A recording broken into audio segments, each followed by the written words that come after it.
International social media Patel Prahlad भी।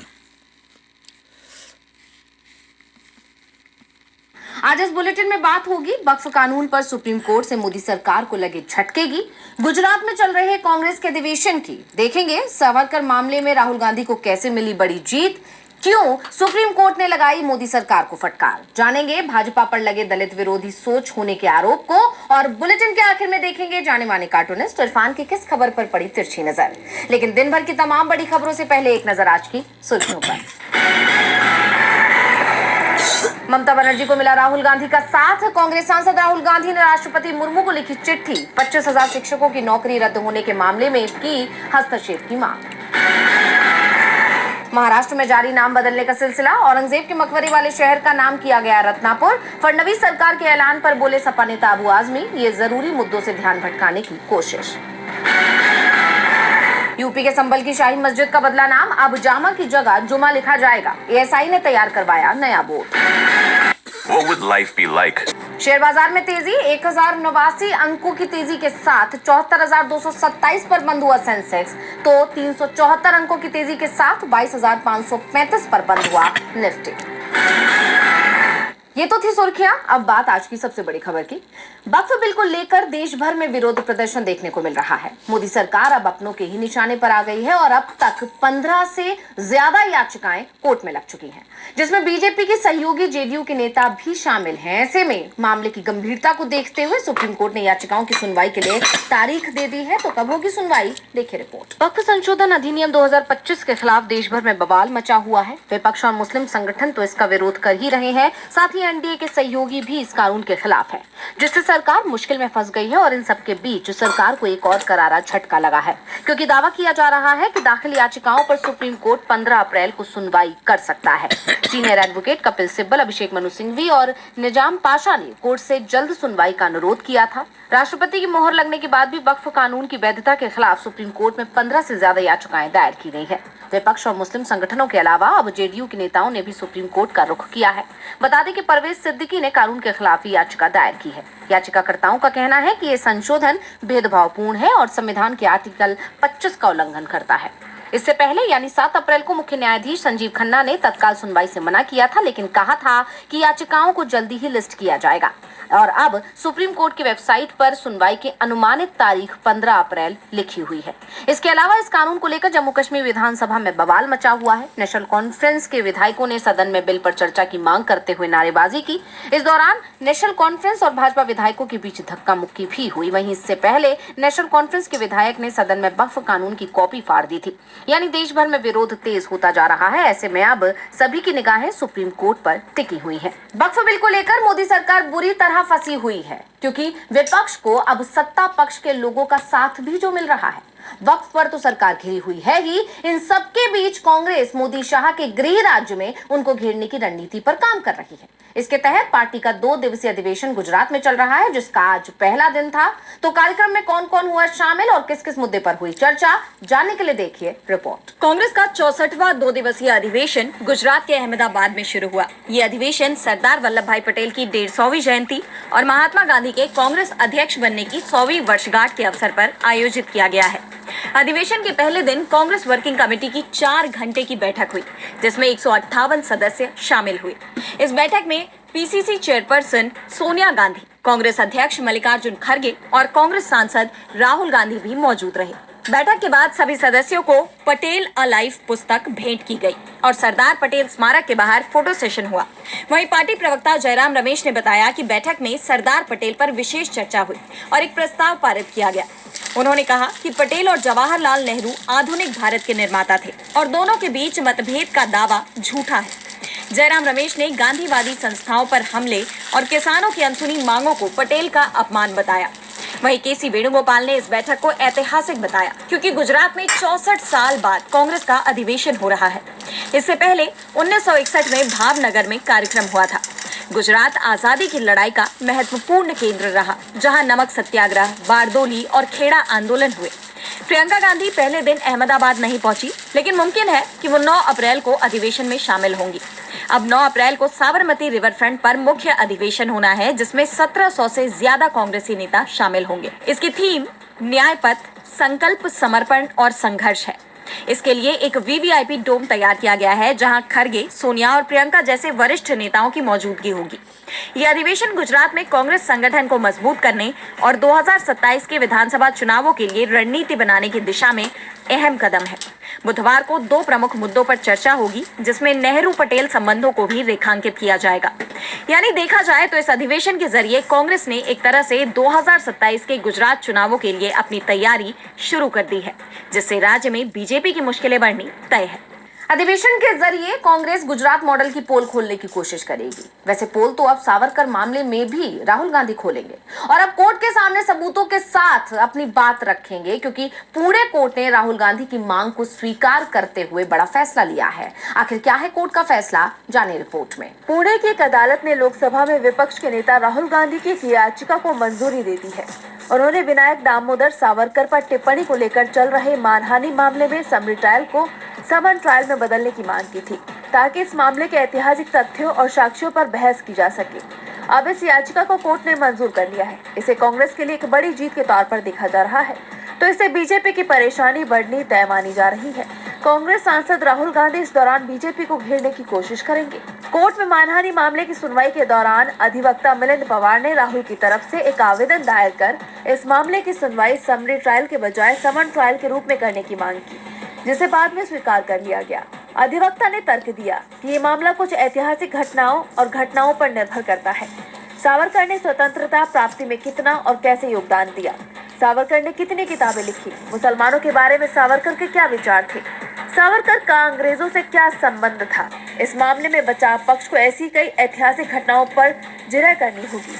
वहीं court ने शिकायतकर्ता सत्यकी सावरकर से लिखित दलीलें मांगी है और इस मामले की अगली सुनवाई 25 अप्रैल को होगी।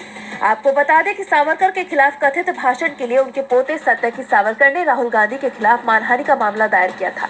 राहुल ने लंदन में भाषण देते हुए कथित तौर पर कहा था कि सावरकर ने अपनी एक किताब में लिखा है कि एक बार जब हम जा रहे थे तो कुछ लोग एक मुस्लिम व्यक्ति की पिटाई कर रहे थे। मुझे ये देखकर बहुत खुशी हुई। हालांकि सत्यकी ने तर्क दिया कि सावरकर ने किसी किताब में ऐसा नहीं लिखा है, इसलिए राहुल ने कथित तौर पर सावरकर की मानहानि की। सावरकर मामले में राहुल गांधी को बड़ी जीत मिली है, जिससे बीजेपी की धड़कनें बढ़ गई हैं। धड़कनें तो सुप्रीम कोर्ट ने भी मोदी सरकार की बढ़ा दी, जब कोर्ट ने कहा कि राज्यपाल केंद्र सरकार के प्यादे नहीं होते, उन्हें अपने फायदे के लिए इस्तेमाल ना करें। तमिलनाडु सरकार की तरफ से राज्यपाल के खिलाफ लगाई गई याचिका पर सुनवाई करते हुए सुप्रीम कोर्ट ने मोदी सरकार की जमकर क्लास लगाई। क्या कुछ कहा कोर्ट ने, देखिए रिपोर्ट। सुप्रीम कोर्ट ने तमिलनाडु के राज्यपाल RN रवि और राज्य सरकार के बीच विधेयकों को मंजूरी देने के विवाद में बड़ा फैसला सुनाया है। कोर्ट ने कहा कि राज्यपालों को विधानसभा से पारित विधेयकों पर समयबद्ध तरीके से फैसला लेना होगा। ये मामला तमिलनाडु विधानसभा की तरफ से पारित 10 विधेयकों को राज्यपाल की तरफ से मंजूरी न देने और राष्ट्रपति के पास भेजने से जुड़ा था। सुप्रीम कोर्ट के जज JB पारदीवाला ने कहा कि संविधान के अनुच्छेद 200 के तहत राज्यपाल विधेयकों को अनिश्चित काल तक लंबित नहीं रख सकते। कोर्ट ने साफ किया कि अगर विधानसभा दोबारा विचार करने के बाद विधेयक भेजती है तो राज्यपाल को तुरंत मंजूरी देनी होगी, जब तक कि विधेयक असंवैधानिक न हो। दरअसल तमिलनाडु सरकार ने सुप्रीम कोर्ट में याचिका दायर कर राज्यपाल से विधेयकों पर समय सीमा में फैसला लेने की मांग की थी। सरकार का तर्क था कि राज्यपाल की निष्क्रियता से राज्य का कामकाज प्रभावित हो रहा है। इसमें विश्वविद्यालयों में कुलपतियों की नियुक्ति से जुड़े विधेयक भी शामिल थे। कोर्ट ने राज्यपाल की तरफ से 10 विधेयकों को राष्ट्रपति के पास भेजने की कार्रवाई को अवैध और मनमाना करार देते हुए रद्द कर दिया। अदालत ने कहा कि राज्यपाल ऐसी कार्रवाई तभी कर सकते हैं जब विधेयक केंद्र और राज्य के संबंधों को प्रभावित करता हो। सुप्रीम कोर्ट ने राज्यपालों को मंत्री परिषद की सलाह पर 1 महीने में विधेयक राष्ट्रपति को भेजने या 3 महीने में असहमति का फैसला लेने का सुझाव दिया।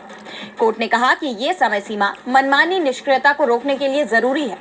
ये फैसला राज्यपाल और राज्य सरकारों के बीच टकराव को कम करने की दिशा में महत्वपूर्ण कदम माना जा रहा है। तो सुप्रीम कोर्ट ने राज्यपालों के बहाने मोदी सरकार को घेर लिया है और बीजेपी की राज्य विरोधी नीति एक्सपोज हुई है। वहीं दूसरी तरफ बीजेपी का दलित विरोधी चेहरा भी सामने आ गया है। कैसे बीजेपी के नेता दलित समुदाय के साथ पेश आते हैं, इसके कई मामले बीजेपी शासित राज्यों से सामने आते रहते हैं और अब राजस्थान से एक बड़ा मामला सामने आया। क्या है मामला, आइए देखते हैं। हाल ही में राजस्थान के अलवर में कांग्रेस के दलित नेता और नेता प्रतिपक्ष टीकाराम जूली के मंदिर दर्शन के बाद बीजेपी के पूर्व विधायक ज्ञानदेव आहूजा ने मंदिर को गंगा जल से धुलवाया था। इस घटना ने न सिर्फ राजस्थान बल्कि पूरे देश में विवाद खड़ा कर दिया है। मामला बढ़ता देख बीजेपी ने ज्ञानदेव आहूजा को सस्पेंड कर दिया, लेकिन इस तरह का ये कोई पहला मामला नहीं है। आपको बता दें कि इससे पहले भी उत्तर प्रदेश में समाजवादी पार्टी के प्रमुख और सांसद अखिलेश यादव के मुख्यमंत्री पद से हटने के बाद उनके सरकारी आवास को गंगा जल से धोया गया था। बीजेपी नेताओं ने इसे शुद्धिकरण का नाम दिया था। इसी तरह 2024 में अखिलेश के मंदिर जाने पर कन्नौज में बीजेपी कार्यकर्ताओं ने मंदिर को धुलवाया था, ये दावा करते हुए कि उनकी मौजूदगी से पवित्रता भंग हुई है। ऐसे ही एक और वाकये में मैनपुरी में सपा कार्यकर्ताओं के महाराणा प्रताप की मूर्ति छूने पर उसे धोया गया था। वहीं कांग्रेस ने इसे भाजपा और आरएसएस की दलित विरोधी सोच बताया है। कांग्रेस प्रवक्ता जयराम रमेश ने कहा कि ये प्रभु राम के विचारों का अपमान है, साथ ही ये बाबा साहेब आम्बेडकर के बनाए गए संविधान के भी खिलाफ है, जिसमें सबको बराबरी का हक है। जयराम रमेश ने पूछा कि आहूजा को ऐसी हरकत करने की हिम्मत कहां से मिली। उन्होंने कहा कि यह हिम्मत भाजपा आरएसएस की उस सोच से मिलती है जो भेदभाव सिखाती है। वहीं टीकाराम जूली ने भी कहा कि वो इस भेदभाव के खिलाफ आवाज उठाएंगे।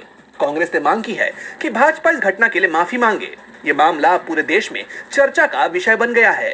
राजस्थान विधानसभा में विपक्ष के नेता के साथ हुई इस हरकत से बीजेपी बुरी तरह घिर गई है और उस पर दलित विरोधी होने के आरोप लग रहे हैं। आरोप तो वैसे बिहार की नीतीश सरकार पर भी लग रहे हैं। वक्फ बिल का समर्थन करने के चलते उनके खिलाफ आवाज उठा रहे हैं, तो वहीं विपक्ष भी जमकर हमला बोल रहा है और अब तेजस्वी यादव ने नया पोस्टर जारी कर दिया है। बिहार में इस साल विधानसभा चुनाव होना है, जिसे लेकर सभी पार्टियां अपनी अपनी तैयारियों में जुटी हुई हैं। इसी कड़ी में तेजस्वी यादव पटना में आयोजित मुसहर भुइयां महारैली सह संवाद कार्यक्रम में शामिल हुए, जहां उन्होंने बिहार सरकार पर तीखा हमला बोला। आरजेडी नेता ने सीएम नीतीश कुमार पर निशाना साधते हुए कहा, गाड़ी अगर पुरानी हो जाती है तो खटारा हो जाती है। 20 साल के बाद पुरानी गाड़ी चलाने के लिए सरकार इजाजत देती है क्या? क्योंकि वो धुआं देती है। इसी के साथ उन्होंने केंद्र की मोदी सरकार पर निशाना साधते हुए कहा, महंगाई चरम पर है। ये सरकार केवल अमीरों की सरकार है, गरीबों की नहीं। वे आरक्षण जैसे मुद्दों पर बात नहीं करती है। तेजस्वी ने आगे कहा, आज स्थिति देख लीजिए, जो भी रहने का मकान बना, आज इसकी स्थिति क्या है? गिरने हालात पे आ गई, पुराना हो गया है। आज की सरकार को चाहिए कि उसको और दुरुस्त करके पक्का मकान बना करके आप लोगों को बसाने का काम करना चाहिए। लालू जी और मौजूदा सरकार में क्या अंतर है कि लालू जी गरीब को बसाते थे और आज वाला सरकार जो है गरीब को उजाड़ने का काम। बता दें कि इससे पहले तेजस्वी यादव ने एक्स पर एक पोस्ट के जरिए सीएम नीतीश कुमार को एक टूटी हुई गाड़ी पर बैठाते हुए दिखाया था और इसके साथ में कैप्शन में लिखा था कि ये 20 साल वाली खटारा सरकार है। ऐसे में देखना होगा कि एनडीए की तरफ से तेजस्वी के इन तीखे हमलों का क्या जवाब सामने आता है। वक्फ के मुद्दे पर सबसे ज्यादा मुश्किल में नीतीश कुमार सरकार उनसे सवाल पूछ रहा है।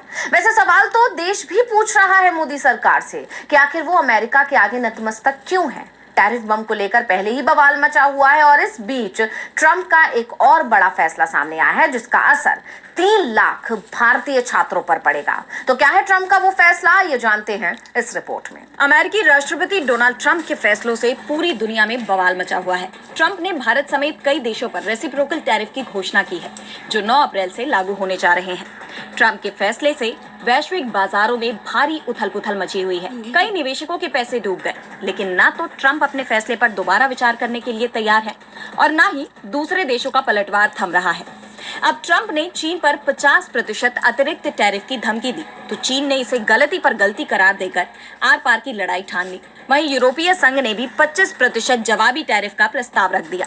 ऐसे में इस बात की आशंका बढ़ गई है कि अमेरिकी टैरिफ लागू होते ही दुनिया भर में ट्रेड वॉर छिड़ सकती है। इस बीच ट्रंप प्रशासन एक और झटका देने की तैयारी में है।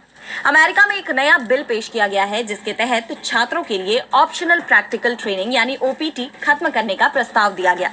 ये सुविधा फिलहाल STEM यानी साइंस, टेक्नोलॉजी, इंजीनियरिंग और मैथमेटिक्स के छात्रों को मिलती है, जिससे वे पढ़ाई पूरी करने के बाद 3 साल तक अमेरिका में रह सकते हैं और काम कर सकते हैं। लेकिन अब अगर इस योजना को बंद कर दिया जाता है तो उन्हें पढ़ाई पूरी करते ही अमेरिका छोड़ना होगा या फिर उन्हें तुरंत प्रभाव से H-1B वीजा हासिल करना होगा।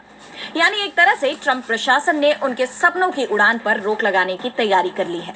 एक तरफ टैरिफ का वॉर तो दूसरी तरफ छात्रों के लिए इस प्रोग्राम को खत्म करने का फैसला। ट्रम्प सरकार ने पूरी दुनिया को चिंता में डाल दिया है। और बुलेटिन के आखिर में देखेंगे जाने माने कार्टूनिस्ट इरफान की किस खबर पर पड़ी तिरछी नजर।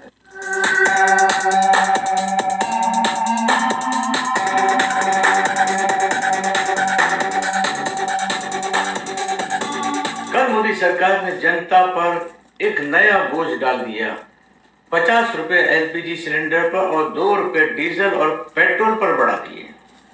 वहीं दूसरी तरफ आज नीतीश कुमार ने जनता के हिस्से में से अपने खाए पिए मंत्रियों की थाली में और पकवान परोस दिए हैं। उन्होंने उनके जबरदस्त तनख्वाह और भत्ते बढ़ा दिए हैं।